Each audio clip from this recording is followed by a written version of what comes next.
With that, I'd like you all to help me welcome Luís.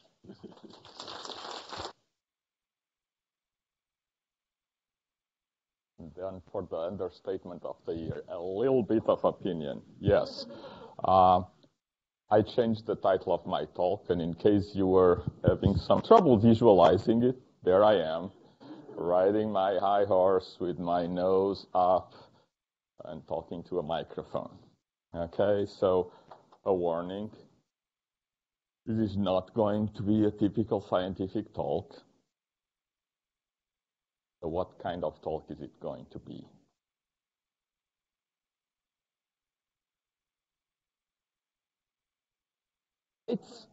I think Megan had noticed that I have a high tolerance for discomfort.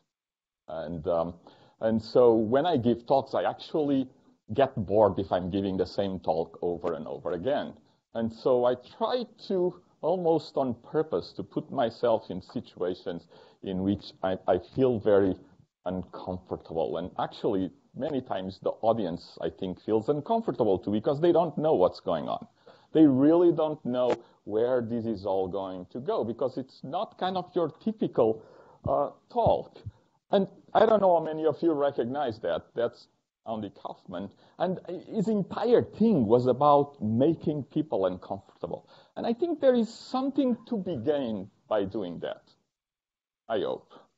I hope that even though both you and I are uncomfortable because I'm doing this without a safety net, and so I can really fall on my face, I still try to kind of making something in which I would make some points and share some experiences with you. So I want to start by telling you a little bit about where I'm coming from. Okay, also something that you don't hear very much in scientific talks. So I was born in Portugal, in a little village in there, and that's what the village looked like a while ago, And the sort of first lesson and realization that I got growing up was something related to my mom. So that's her when she was young. That's me when I was 3. And this is relevant because this was at a time in which Portugal was under a dictatorship. And just for you to understand, 4th grade was the kind of education that most people got. This is my great-grandmother, my grandmother, my mother. She studied to 2nd grade, and my mother was supposed to study to 2nd grade too, because that's what women in the village were supposed to study at that point. She actually really enjoyed school. And so she fought with her parents to study 1 more year to 3rd grade. Okay? And her parents made an agreement with her. They were not going to give her any money for her books. So besides working in the fields with them, she had to work for someone else and be paid to buy the books to study to 3rd grade. That really communicated to me this idea of education is important. It's like, you should be willing to make sacrifices to learn stuff. And it was sort of a first big realization. First, about discrimination. I'm not going to tell you very much about my mom, but she's really, really smart. I actually think that she would have been much, much better at math than I am. And I have a PhD in physics. I'm not that good at math, but I'm okay. She would have been much, much better than me. And she studied to 3rd grade. This is fucking horrible.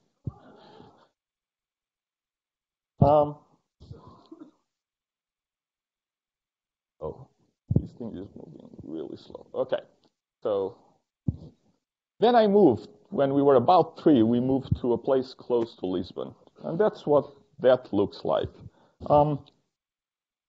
And there I had my second big realization. When I was about 12, I was reading these books about professions. And, airplane pilot, engineer, astronaut, and things like that. And I was really fascinated by the idea of being a scientist. This is not, of course, the version that I saw, but this is actually similar enough to what I saw. There was there were like hundreds of these little boxes about each one of the professions with a cute little picture and some description of what it involved. Observes and wonders, asks questions, conducts experiments, follows the world, uses tools, listens to ideas, shares ideas. And I was sort of, yay, this is what I want to do. Okay? So this was me looking all Saturday Night Fever. Okay? Can you see there? That cool tie? Wow. Do you see how brave I'm being showing that photo? Instead of burying it under about a ton of rocks, I'm sharing it with you.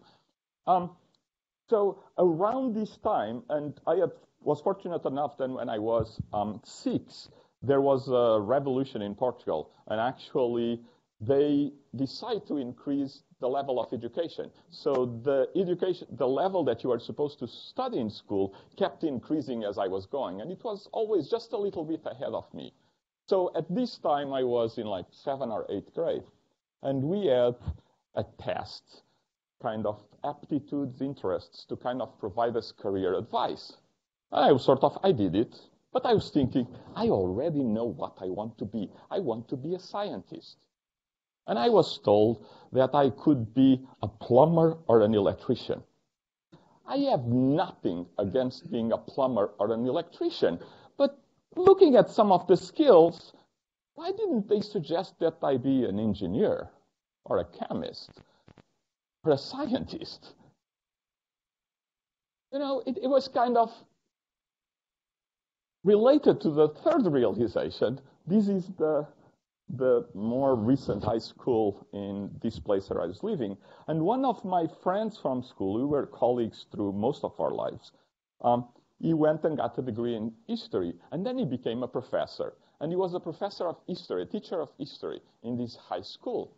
And he was talking to some of his friends, colleagues that were also teachers, and they were talking about expectations for the kids in this neighborhood. And one of his colleagues told him that she didn't expect any of the kids in her classes to go to college. And again, it's sort of this thing about expectations. This is not for you because you were born there, or you are a certain gender, or you are a certain race, or your parents have a certain education.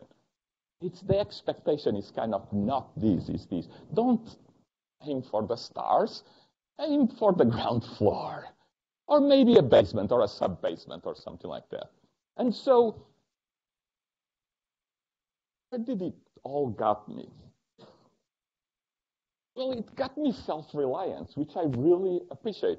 You have to realize that my father had a 4th grade education. From about 5th grade, I was the most educated member of my family, and I was asked for advice about all sorts of things. I always decided what I wanted to do. Not only that, I gave advice to all my relatives about what they wanted to do. As a 7th grader, I was the wise person that had studied so much more than them. Those of you that are kids of immigrants and stuff like that and have to face probably can recognize some of those aspects. It's sort of, wow, we are so proud of what you have achieved that we actually, even though we are adults and have decades of life experience on you, we are asking you for advice. And that is a good thing. The other thing is that I got to distrust authority figures. Most of my teachers were not that good. Actually, bad teachers went to those schools. I found most of them not very smart. And it's sort of, I kind of learned to trust my own ideas from what I read and thought about what was right and wrong. And again, that is not a bad thing. It also got me to feel like an outsider, right? Because I felt in a lot of these places where I was going, I was not supposed to be there. Right? And, I don't know to extent some of us feel like that. Feel like sometimes the entire system is showing us that we are not like the people that are supposed to be there. you'll be not surprised that I also develop a lot of anger. On the strength of anger. Anger is an amazing feeling. When you are feeling down, there are few things that raise you up as much as anger. It's like, fuck everything. I don't care. I can still do that. Competitiveness. You know, there was a psychology teacher in 11th grade that told me that I could not go a first year in college without failing at some classes. There was another teacher, this one in faculty, that told me that it was a pity that I was not as good as research as his master's student. By about 2 years into my PhD, I had more papers published than his student who had started a little early. So some of these things are good. They were helpful. And it got me to Boston University, where I got my PhD. I didn't celebrate my PhD very much. I thought, yeah, that's what I was expecting to achieve. And I did it. My PhD was actually a good place, a really, really good place, and lots of experience have stayed with me from it. So this is Jim Stanley, who was my PhD advisor, and I owe him a lot. And some of the things that I try to replicate in my lab are things that I learned from him. You know, about believing in interdisciplinary, not thinking that because you are a physicist, you only have to do one thing. Being really enthusiastic about stuff. I later heard this joke about, so Gene Stanley was actually started as an assistant professor at MIT, and he did not get tenure. Because as a physicist, he was interested in biology. Actually, he was interested in medicine. And this is sort of, no serious physicist should be interested in biology or medicine or something like that. What kind of weirdo are you? But there is this story about him having hurt himself and having going with crutches and saying that he was running in the corridor with crutches. And it was the scariest thing that you could see, this man moving at high speed with crutches going left and right. And I can really imagine that. He's a great communicator. He also told me that the importance of productivity, of being productive. You can claim that you have big ideas, and everybody can claim that. But at some point, you have to transform your ideas into reality. And so if you are not being productive, you know, how do I then differentiate a genius that is not productive from a lazy bum that doesn't do anything?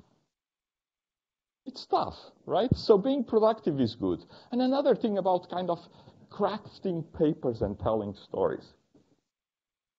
Now, I feel very strongly and very good feelings about Gene, but I also noted some things that I didn't like about what he did. And it actually these are some of the things that I want to share with you about being a scientist in a community, university community, the society, and all of those things. And he sort of didn't care about anything else going on in the university. As long as he had his money, his space, and his students, screw everything else. He was fine. He didn't give a damn if the department hired the dumbest idiot in the world. He just didn't care about faculty hiring. Anything about the department didn't matter to him. He was competitive in ways that now looking back at it, I don't feel right about. I mean, one of those things was sort of going and writing all these conference proceedings in which he was citing his own papers and essentially just changing one word in the title and publishing the same thing over and over again. Or this thing that, and I feel this personally, when I was starting as a graduate student, I thought, if a friend of mine reviewed a paper of mine and didn't accept it, I thought, that's horrible. Screw that person. Instead of, no, what we are trying to do is to learn about what is right or not. So you should be kind to your friends, but you should be kind in the sense of not letting them publish crap and providing good advice and saying, no, you are not going to accept just something because it's from your friend. So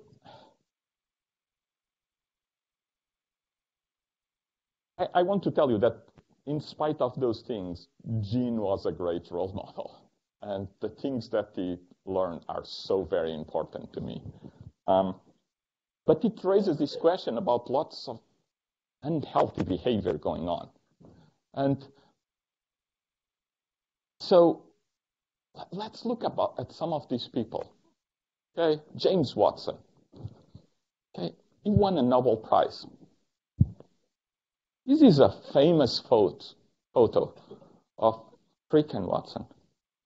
And what these assholes did is that they stole data from someone without telling them, wrote a paper, and even later on were making snide comments about how Franklin was not attractive or something like that. You know, it's like, he's a fucking racist, sexist. He's a dirtbag. And a long time ago, people should have recognized that and not accept it. This idiot said, according to what I read, I was not there, at a faculty meeting in Harvard, because we know of DNA, ecology doesn't need to exist as a field because we can solve everything. Can you even see the stupidity of this? But he thought that he was right about everything. Harry Klander and the brother about promising crap. Okay? He convinced this guy to give $350 million because they were going to cure schizophrenia within 5 years. In my view, no respectable scientist would knowingly believe that or make that statement. We are nowhere to be curing schizophrenia. We have no clue what's going on, okay? It's actually really dishonest that someone that is at the peak of their career would make a statement like that to advance himself a little bit more. By the way, am I making you uncomfortable? I hope I am. I'm also hoping that I'm making you just a little bit angry, because you should feel angry about stuff like this. Or the thing that he did, the heroes of CRISPR, which he wrote, I don't know if you have heard about the controversy with CRISPR and who's going to get the patent and actually make a ton of money. But he wrote a news piece for Cell, one of the top journals in the world, about an unbiased view of the developments of CRISPR. Unbiased in the sense that one of the people fighting for it was in the Broad Institute, and the Broad Institute was going to reap a huge amount of money as benefits if the patent was awarded to that guy. I mean, talk about conflict of interest. Another one of my heroes, Larry Summers, who was famous for saying in a talk that women are poor at science. They might not be as good. And I was really upset with this again. But actually, looking back at it, I actually found a piece of information that I hadn't known about before. So these parts are not, it's just the traditional crap that these people do, right? These kind of people do things like that. Oh, no, this was not supposed to be demeaning. This was just supposed to create discussion, to open up a dialogue. It's just that some people are very sensitive. Not us, tough men. Some people are very sensitive. This was the part that I didn't know about. During Dr. Summers' presidency, the number of tenured jobs offered to women has fallen from 36% to 13%, and last year only 4 of 32 tenured jobs openings were offered to women. Yes, this was just to create a dialogue. It's not setting the stage for anything, right? It's not like this has any effect in the real world about how hiring decisions are made or how women are treated or how minorities are treated. Not at all. So, I hope you like my, so it's F-A-H, or as I call them, fucking assholes. And the world is full of powerful fucking assholes. And the problem with powerful fucking assholes is that they enable little fucking assholes to write stuff like this. Oh, the problem with lack of women in tech and leadership is not discrimination or bias. It's just that maybe they are not interested in leadership. Salazar, the dictator of Portugal, had this very wonderful sentence. He said, if people only knew how hard it is to lead, they would all want to be followers. Isn't it good that he is taking care of us and protecting us from all those hardships of leading? It's sort of this kind of thing. So a lot of this has to do, with the quest for visibility. That one of the things that's going on for us as scientists is that we want to be famous, we want to be recognized. And some people lose track of the bigger goal and get too focused on that. And this is actually a wonderful article to read that I recommend. Or the quest for money. I could go on almost a longer talk about the Bay Area, but I will just give this example here. Okay? How many of you like procedural shows, like CSI and all of those other things? Law and Order, yeah? Have you always saw the magnify that? Now, clean it up. Zoom in some more. Yeah? That's TV. This is Google. Okay? So Google had all these things showing how they can go from this to that. Wow. I love thermodynamics. Why? Because it gives limits on bullshit, right? You cannot make something out of nothing. Actually, you cannot even make something more complex out of something less complex unless you have some other place where you are dumping the stuff.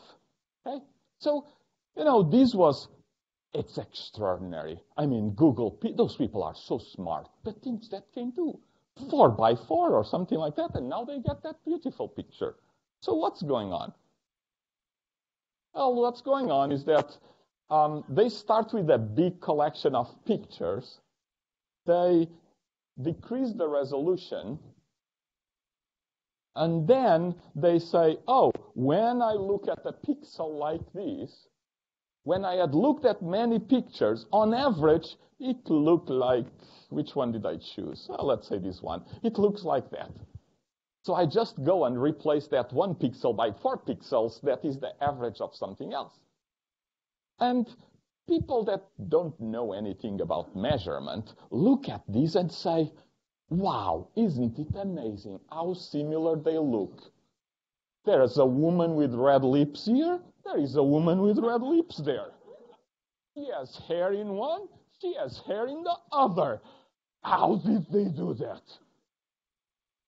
A man, another man. Oh. Some people in the media articles were saying how this could be used to catch criminals. I'm not joking. This is where it's not a joke at all. this shit is going to be used to incriminate people, just like eyewitness testimony of people for whom everyone that is African American looks the same is used to get people convicted. So this is the beauty. Now, not that he may not have been an asshole too, but I love this quote. There is no one as easy to fool as ourselves. And I think what's going on here is that we actually are subscribing to this house MD view of science. Here I am. I'm so cool. I really mean, but I'm so smart that you should take it. And I ride a motorcycle and I wear a leather jacket and I solve every problem in the world. That's who I am. And then I buy a big yacht and take my yacht to conferences, and that's the kind of cool person that I am. That's not how science works. Okay? And if we keep perpetuating myths like this, we are doing a disservice to all of us. It's so easy to trick ourselves, right? So this is leading causes of that. In the 1900s, you can read influenza, pneumonia, tuberculosis, gastrointestinal infections, heart disease, and cerebrovascular disease. See how nicely I pronounce all of these words? Is a thing of beauty. If my wife or kids were here, they would be laughing their ass out at my pronunciation of those words. In 2010, we actually saw that a lot of those diseases have disappeared from there. The cool thing is this about life expectancy, how it has grown over time, both at birth and at age 10. Usually we talk about this, and what we don't realize is that for people up here, the improvements in life expectancy have been rather minimal. The improvements in life expectancy have been majority due to two things: reduction in infant mortality and the fact that we have sanitation and antibiotics.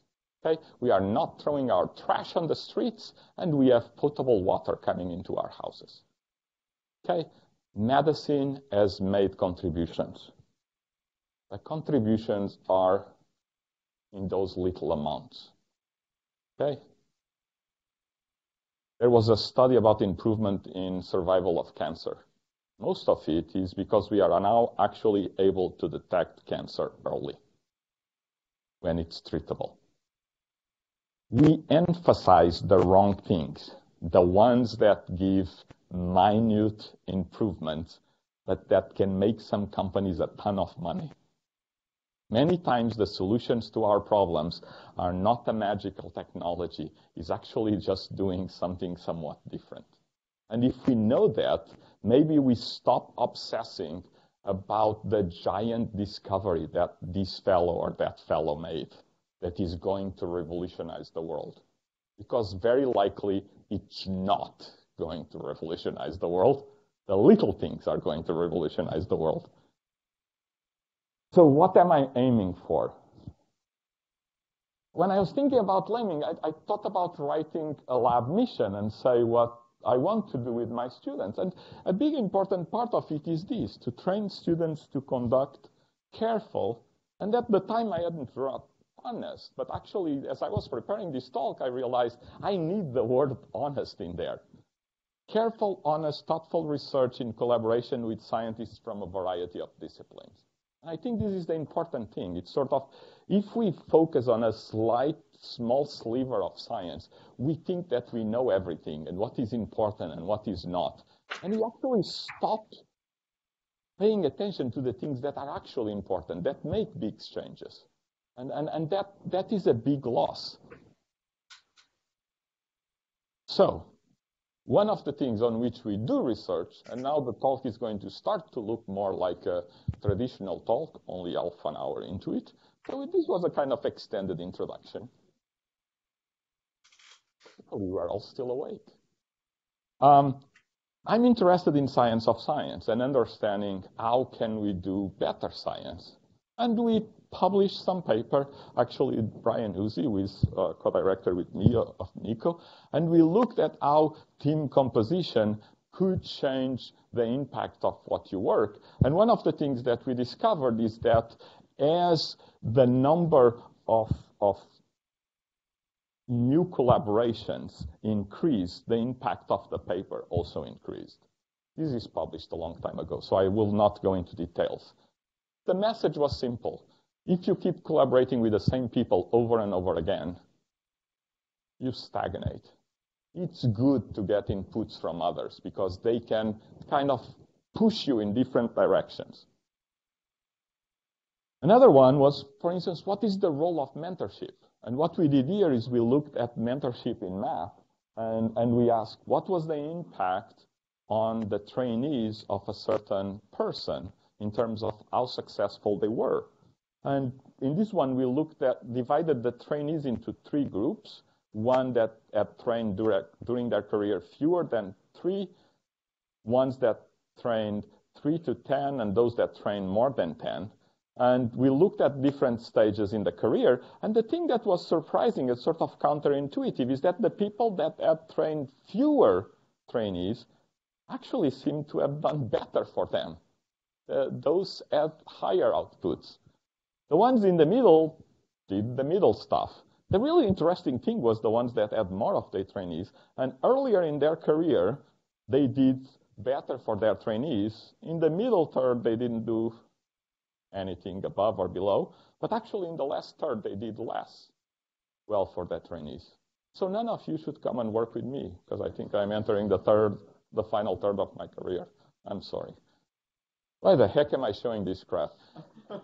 Okay, let's all focus and forget this last result. Please, people, don't leave me.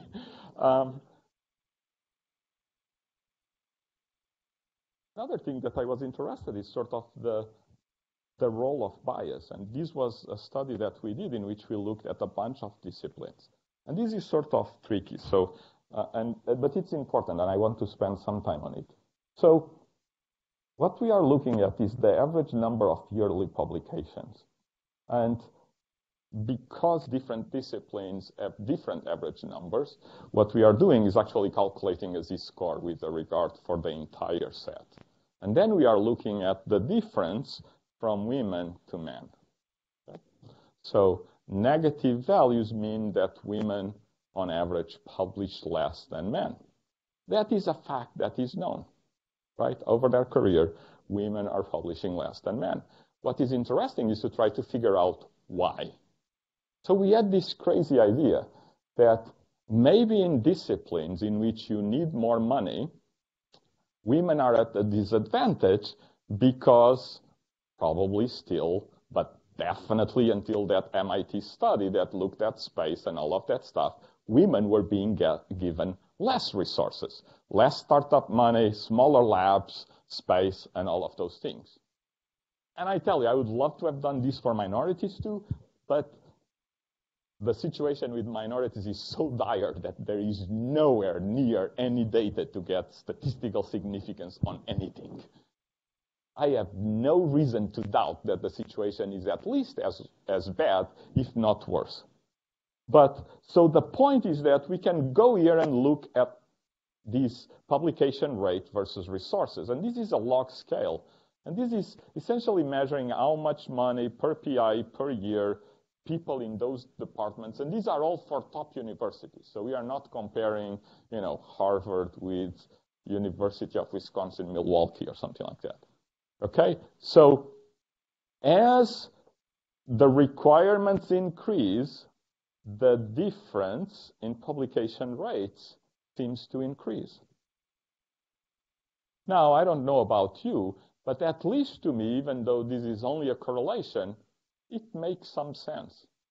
If the study at MIT showed that women were getting smaller startup packages, their labs were smaller, so even if their groups tried to grow, they were not given the space to grow. So if you have less money and less students and less lab space, are you expected to publish the same or more? Those studies were actually repeated at many universities after that MIT analysis. And the same thing were confirmed in all in there. So it could be that something like the well-known fact that women publish less could potentially be due to the fact that they have less resources to publish.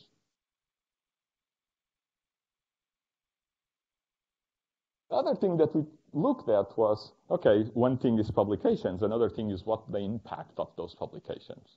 And I know that measuring impact is tricky. What we did is look at sort of how much more citations something we're getting on average, again, was normalized by field.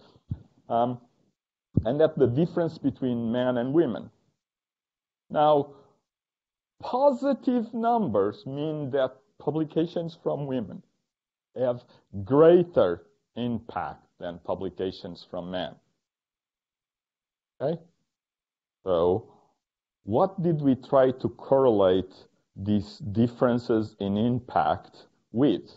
We actually tried to correlate with different measures of academic risk. So, let's think about what is an academic career risk. Okay? If it takes a long time until you receive tenure. So if, for instance, in your field, it is expected that you have to do a bunch of postdocs before you are offered a position, it means that you are betting on yourself, on being able to get a faculty position for a long time before you know if you are going to succeed or not.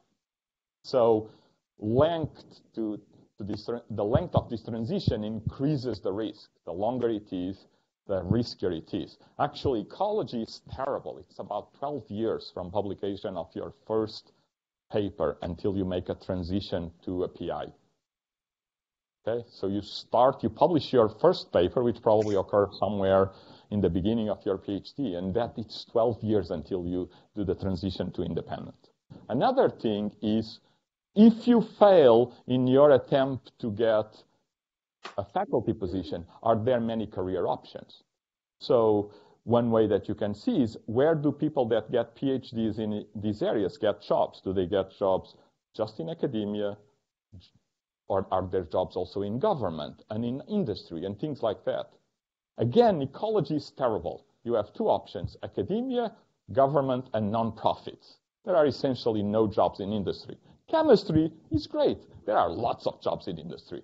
If you fail on your attempt to go to academia, you have the fail-safe of a job in academia. The third risk is actually what's the pay premium of academia versus industry. That is, if you go to industry, how much more money are you making versus academia? In ecology, you actually have no premium. If you don't stay in academia, you actually will earn less. In other places, like chemistry or industrial engineering, actually not going to academia means that you are going to earn much more money. So again, you fail in your dream, but it was not such a loss to kind of try, because you have... Now, what would you do if you have to decide, do I pursue a career in academia in this field or not? Well, if you know the risk is high and you know the field is tilted against you, probably you will only pursue it if you have somehow realized that you are so much better than the average candidate that you are likely to succeed. If you are so much better, the work that you do should on average be higher impact than the typical one. Look at ecology here. The typical woman that stays in ecology publishes stuff that is so much higher impact than the typical man. We are sort of selecting the tail. It is like, if you are a woman, if you are not really in that tail there about being amazingly good, you are not going to even try. Is that fair? No, but again, it's consistent. So we try this with different ways to calculate the risk and different ways to calculate the probability of publishing high papers, and the thing was quite robust. But this is still not enough, and there are people like Sassy and Williams from Cornell that keep saying, oh, no, there is no discrimination or bias. It's just women kind of decide that they want careers in something else. So to them, this kind of issue is not, how do we know that women just don't care about doing science or something like that? So a question is, can we find a system where we can disentangle these things? And if you stay in science, it's actually really tough. So what I did was I was looking at dream jobs. So there is this organization, Junior Achievement, that, for instance, does surveys of kids, teenagers, boys and girls, and ask them what field would they like to work in. And I would point you to this one year in which 26% of girls versus 10% of boys want to have careers in arts-related things. So being performers, actors, musicians, dancers, that sort of stuff. Women are much more willing to express, I would like to have a career in that. My youngest son loves to dance, dances ballet, and it's like one boy and 30 girls, something like that. So guess who has the advantage? So women are more interested in careers in the arts. I'm afraid to ask this because so many of you are so young. But does anyone know who this is? Oh my God. Huh? Marlene Dietrich. Anyone knows who this is? You guys are embarrassing me. Huh? No, this is Rodolfo Valentino. Who is this? Close. Catherine Apper. This one you'll know, right? Oh, thank you.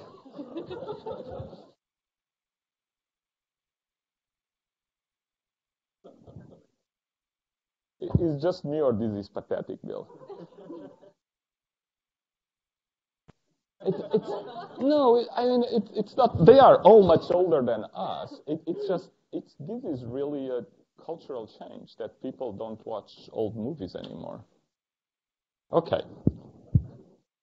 Thank you. The point that I was trying to say is that men are equally well known as women as actors. I think the message is that you guys are ignorant both about men and women as actors.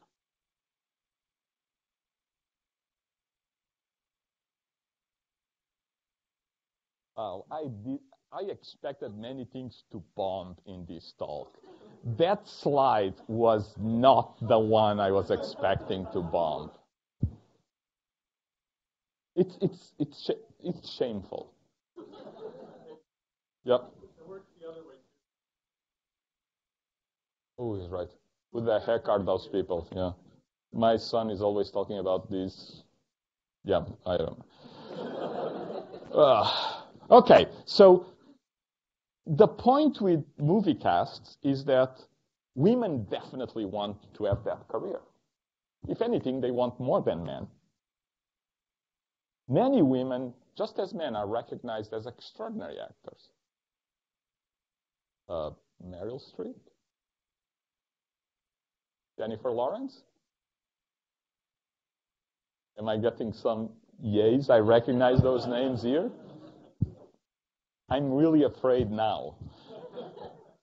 The other thing is that, it's like movies is sort of, you maybe work for 2 months or something on the movie, and then you are not working. And most actors do not do more or make more than one movie a year. So there is actually a lot of time in which you are not acting. And the other part is that, well, the world is 50% female. If you are trying to depict the world, you should have 50% females in there. So this would be the case for 50% females in movie casts. What would be the case against 50% females in movie casts? Well, movie makers don't care about stories about women. Or women are being discriminated against. or maybe something else. I actually tried to think of something else, but I couldn't. If you think about something else and you can write me an email about it, I would appreciate it. So, let's see what the data say. Huh? I have one word for you, Titanic. And again, this flies over most of the audience's head.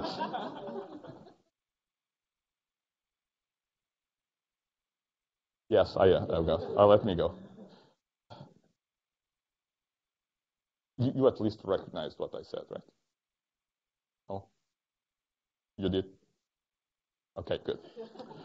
Okay, so let's try to look at what happens. We looked at 100 years of US-produced movies. Okay, and so this is sort of provides some historical context. So there were wars in here. The 19th Amendment that finally gave women the right to vote was here, 1920. These had been preceded by a feminist wave. There was another one there. This 64 or something like that was when the Equal Pay Act was approved. Then the Equal Rights Amendment was proposed and it eventually got revoked because not enough states approved it. The idea that the law, the Constitution, should mandate equal rights for all groups. This is the period here in which the movie industry consolidation occurred. So what happened is that earlier here, before the technology was just being developed, and people were making recordings of things like a train moving, someone playing music, all sorts of stuff. But at this point, people started to write stories and film them and use the medium to tell stories. And from 1910 to 1915, 16, there was this huge increase on the number of movies that were produced. What is interesting is that this is the time in which First World War occurred. And there were thriving movie industries in France, Italy, Germany that got seriously affected by the war. So the US sort of took advantage of that and grew dramatically. Now, there was a period in which there was patent protection that was, and this is where the thing comes. So this graph here, I'm measuring industry concentration according to the Gini index. So if one company produced all the movies, that would be a Gini coefficient of 1. If there were a lot of companies that each one produced one movie, then there was a very low value of the Gini coefficient, maybe 0 or something like that, or 1/n. The point is that low values mean that the industry is not as concentrated. Higher values means that few companies have a lot of power. And what you can find is that during this period of rapid growth, the concentration of the industry was increasing. Then there was this change that essentially blocked these patent holders to keep a stronghold on the industry, and the concentration started to decrease until about 1921. And this is when consolidation started to occur again in Hollywood. So this went from a time in which movies were being made all over the country. Actually, a lot of them were being made in New York. And then suddenly all of these moved to California and to Hollywood. And this period here is sort of called the golden period. And what happened is that from 1921-22 until about 1934, which actually coincided with the adoption of this Hays Code, the industry was getting more and more consolidated, and it remained very concentrated until 1950. And this was actually due to two big lawsuits that the industry lost. One of them was saying that the studios no longer owned the actors, and the other one saying that studios could not hold movie making to distribution and all the stages. And so there had to be more competition. And that led to a very dramatic decrease in industry concentration. Now, this is probably more information that you wanted to have or know, but this is helpful to have things in context. So this is the typical fraction of female in a cast that were credited.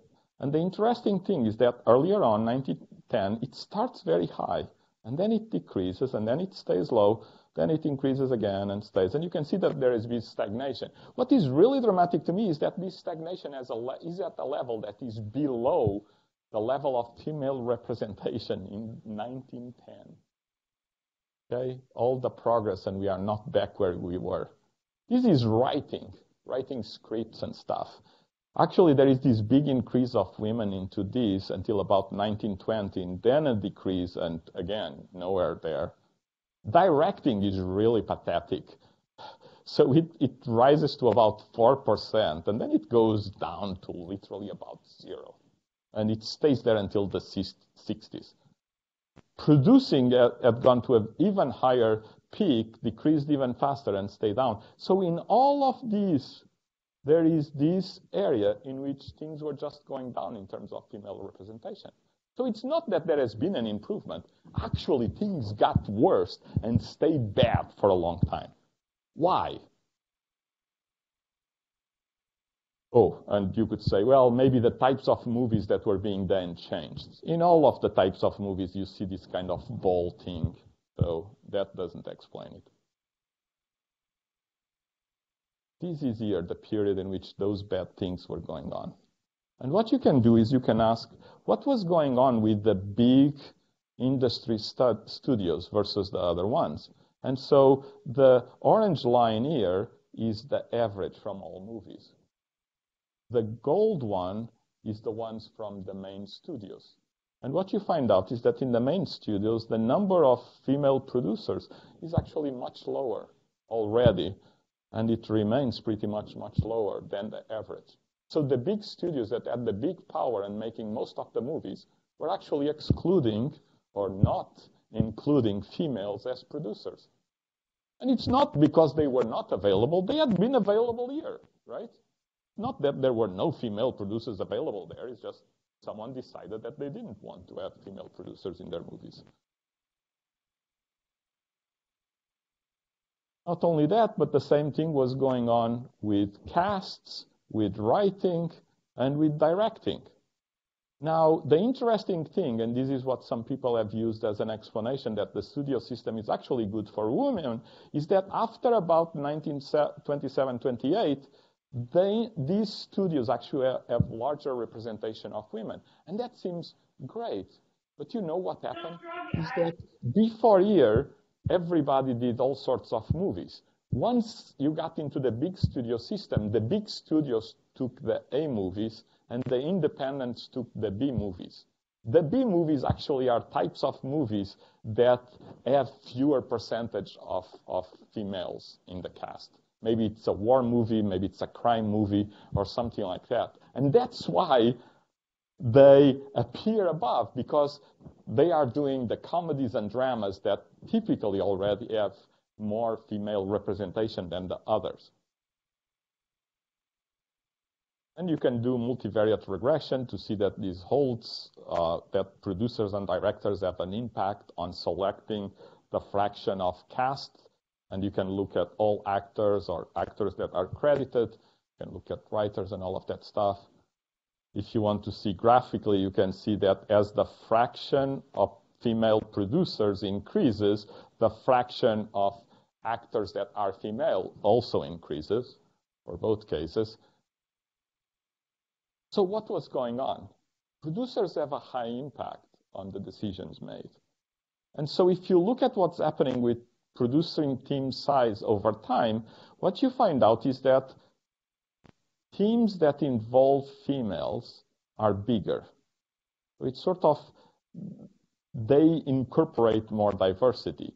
The thing that is also interesting, and this may be difficult to read, is that you have the gold thing that is more or less constant.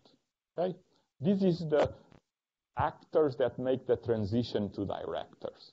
Okay, so there is some kind of rate at which actors become directors. For producers, it's actually very different.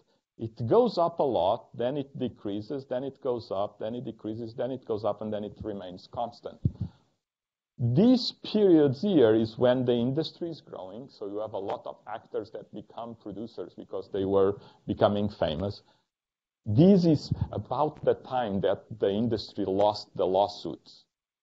when they lost the lawsuits, the stars won a lot of power.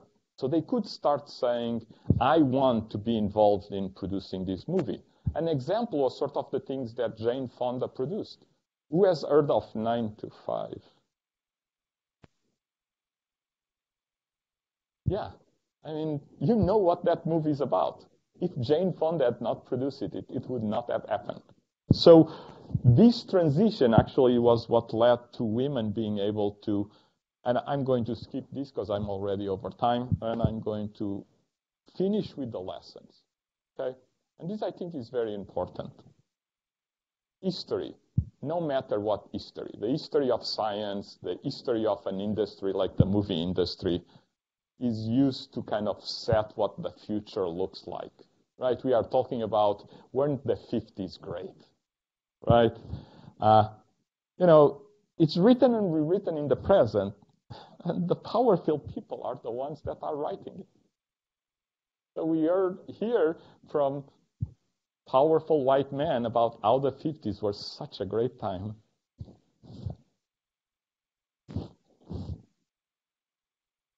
When were women kicked out of the movie industry? Just as the money started flowing in. It was a ragtag thing. People were not making that money. Suddenly, you are growing and growing, and you don't want to share all of that money with that. The other thing, and this is one that really upsets me, is that when people that are losing some privilege act as if, it's just as bad as when those other people didn't have some privilege or something like that. It's not.